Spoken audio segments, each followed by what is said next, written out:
Do you believe it's necessary to protect our heart?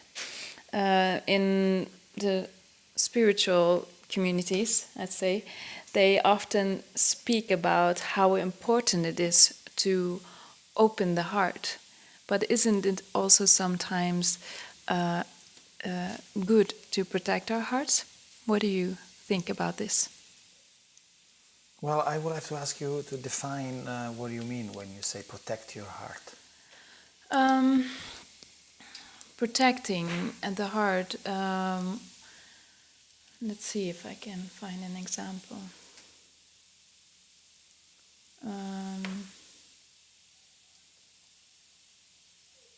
I think a good example for this is when, for example, you are a child and you experience a lot of violence from the outside. And what a child automatically does is to protect, is to, in a way, I don't know if closing the heart is the same, but it's a kind of a protection that a child does to not let that experience to go into deeply. And does it work? I'm not sure if that works. Maybe at that time it works. I don't think it works. No? Why not?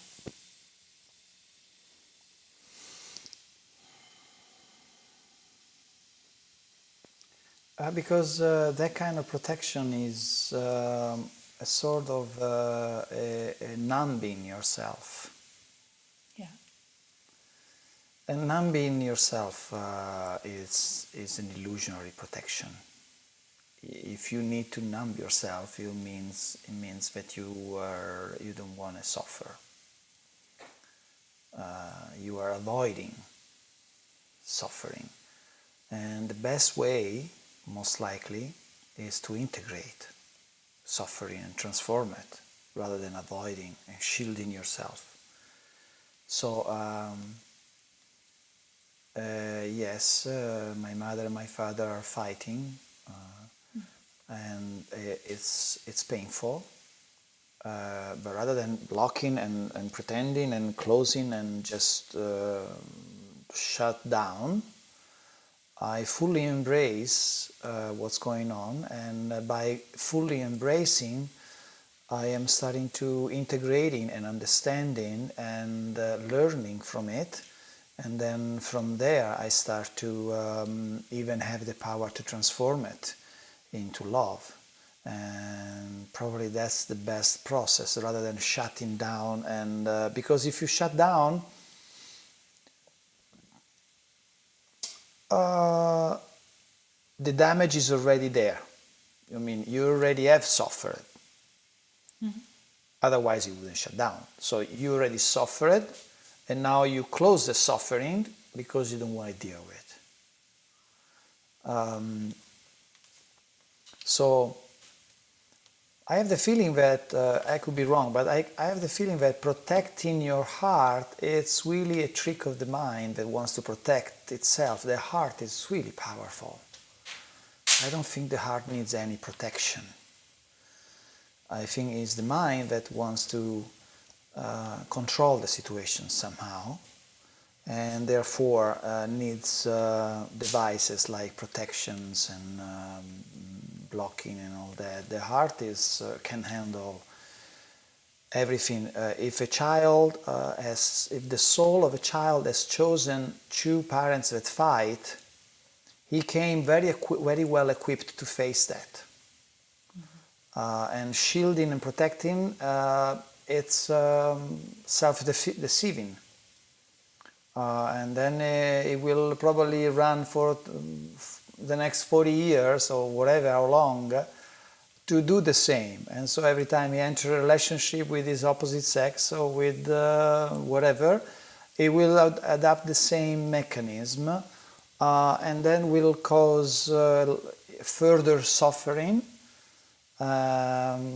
unnecessary.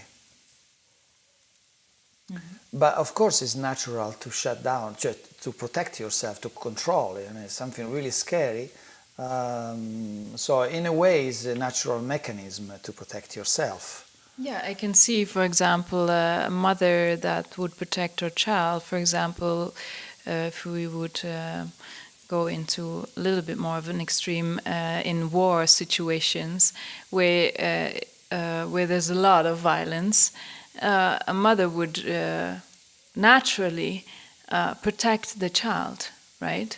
So that's the image. What I see is that it's such a natural way of us to protect ourselves from the outside violence or whatever is quite painful. Well, if I was a father of a child and I was in that situation, I definitely would try to protect my child as much as possible, but at the same time I would have a very long communication with the child at whatever level the age of the child allows, in order to explain to him the situation, in order to bring him to awareness or to understanding of what's going on, and still I would protect him, of course. But at the same time, I wouldn't protect him, meaning shut him down from the world. I would say, hey, we are facing this situation. Humanity right now is facing this and that. Again, it depends from the age of the child, of course. But so that he or she will gain as fast as possible an understanding of what's going on. And with that understanding, he or she will be able to face better the situation.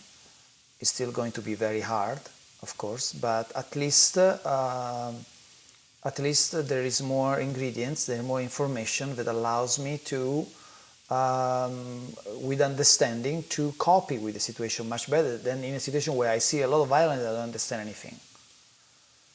You know? Yeah. So if let's say a wife gets slapped by a husband and the child is there, for the child it's a big shock. The mother should protect the child so that he doesn't get slapped either, of course. After the situation is completed, she should probably have a conversation. Your father, when he was a child, was abused. So unfortunately, he's still angry and he's doing this, but he's loving. It's just he's in a state of fear. So we need to have compassion. You know, I'm just inventing.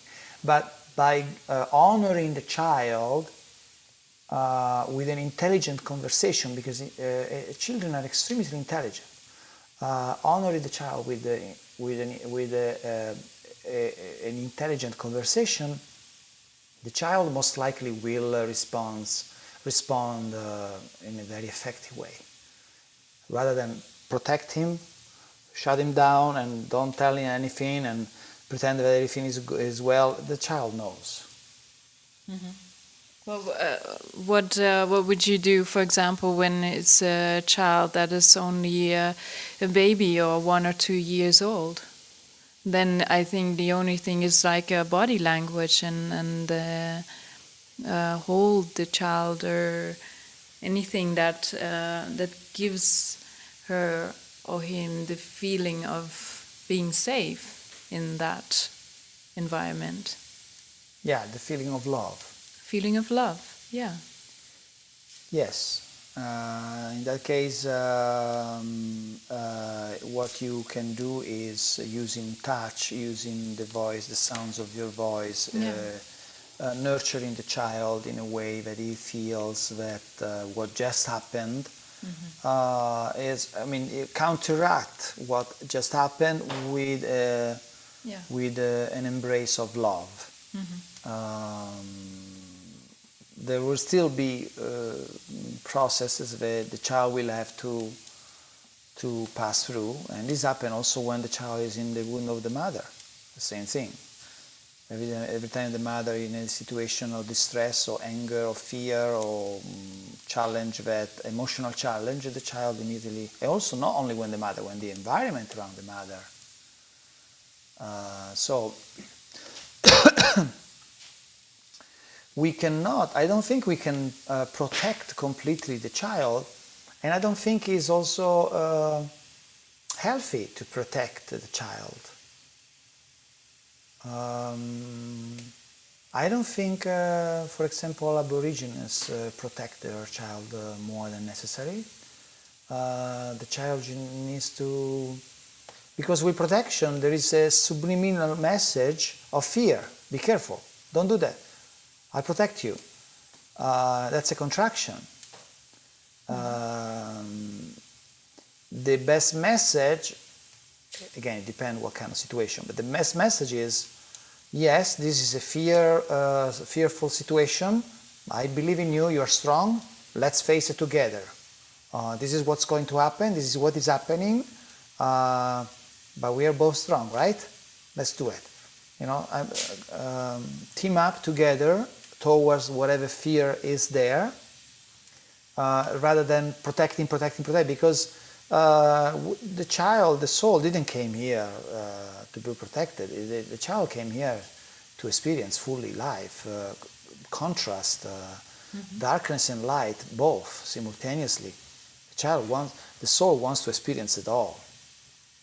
So the children that are overprotected usually are children that are very weak. In a certain way, sometimes they're also very spoiled, meaning they are so not used to deal with situations that they constantly need mommy for everything, or stuff in order to feel them. They have they didn't build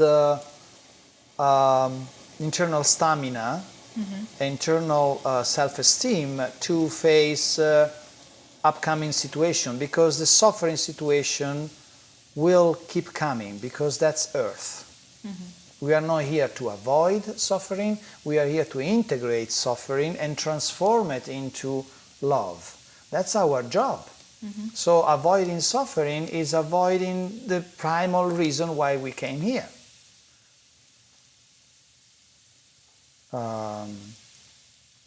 That doesn't mean that we have to jump into the most excruciating situation, but it means that we are here and we have dark and we have light. We have dark and light, and it's constantly, it's a polarity, and we learn to master and dance with this polarity and integrate, not to avoid, but to integrate both aspects of life and transform them through fear. Now, again, at a certain point, your level of discernment get to a point where you don't pick up anymore the offer of going into darkness. You know it, you don't need experience anymore, and so you say, no, I'm not interested in that, thank you. And so you will not engage anymore in relationships that are infected with drama. You will not engage anymore in a situation that don't give you the level of joy that you now demand, because you have the experience of darkness enough not to need to experience it anymore. Right? And that's where you start to shift from the collective and start to upgrade yourself in situation. Of course, when you upgrade yourself, you start to be pointed out as strange or weird or cold or different. But that's part of the game, and that's okay. It's no big deal. Yeah, so opening and closing the heart is also part of that polarity, right? Going from opening the heart and then closing the heart, and as you say, it's not that we should avoid that, but integrate that and really also see when or become aware when we are closing or when we are opening, for example. Yeah, as soon as you become aware when you are closing and you are opening, you don't need to close it anymore. Because you realize how silly that and useless that is. But to get to the point, you have to have gained the process of remembering who you are has to get to a point where your level of self-love is higher, and so you can open your heart because you don't get hurt. You don't need to close your heart, otherwise you get hurt anymore. You don't get hurt because your level of awareness takes you to a point where you don't need any more external validation. You don't need any more confirmation from the external. You trust what is within yourself, and so if somebody doesn't like you or tells you something that could be hurtful, you don't internalize it anymore. You don't take it personally. You don't get defensive. You don't get hurt anymore. You're saying, oh, well, that's an interesting observation you just made. Okay, well, I respect your ideas. They are not mine, but you are free to have those ideas, and I love you anyway. It doesn't matter. You know, so at that point, the heart doesn't need to close, open, close, open, open, close, close. You know, doesn't need to do that anymore. Yeah, but I guess it's also a practice, and it doesn't go overnight. You know, it's like it almost sounds like, well, if you realize that doesn't work anymore, then you probably also don't do that anymore. But I don't think, in my experience at least, I've become aware of when my heart is closing or opening, but I've not mastered already, okay, it doesn't make any sense closing my heart, so I don't do that anymore. Because it's still sometimes this pattern that comes in, and you know, and it's still part of the learning, and it keeps on coming until we completely learned, I guess, you know. Yeah. And the length of the process is based on how much you are paying attention to what's happening, and how humble you are to feel what is happening within yourself, and processing, rather than immediately go into victim and blaming. And then if you go immediately in victim and blaming, then you haven't learned what that possibility was creating for you, and so you will have to eventually to do it again and then again and then again. So, but you will choose. It's a choice, an internal choice. Okay, this time, okay, he triggering me something, and again I get triggered by this something. Now, let's stop for a moment. Let me go within myself and let me feel what is going on here, and let me bring to surface what are the different layers of reasons why this trigger create this emotional response. And once you start to do that, immediately life will support you with evidences of how that is silly, and it's a sign that you don't need that, or you need less than that, and then next time you will be still maybe trigger another 2 or 3 times, but less and less and less. At a certain point you will smile, and then you will be able to you will get to a point where you will be so connected, where you will feel gratitude for that person that tried to trigger you, because if it wasn't for him or for her, you wouldn't have the chance to do the work that you just did, right? So basically, the person that is triggering you, whatever you need to look at, is being created by yourself. Yeah. You attracted that person, maybe not consciously, maybe your other part of you, multidimensional or part of you. They call it higher self. I don't like so much the word higher self because creator is better than me, kind of situation. But you are the creator. I am the creator. So if somebody comes and trigger me, I have created that situation so that I can learn from it.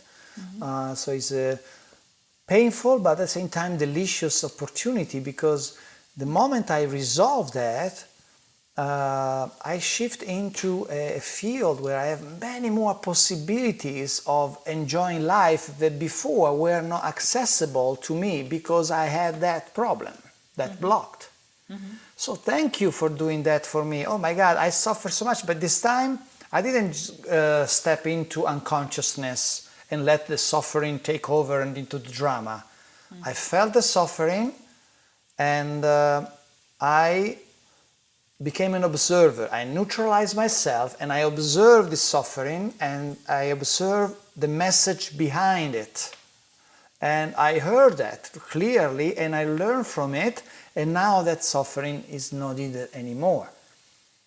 Now, what before was not possible, now it's possible. Now I don't need to attract another person that keep triggering my stuff. So next time I will attract somebody that has a different vibrational offer, and then the co-creation can be even much more exciting and much more full. Yeah.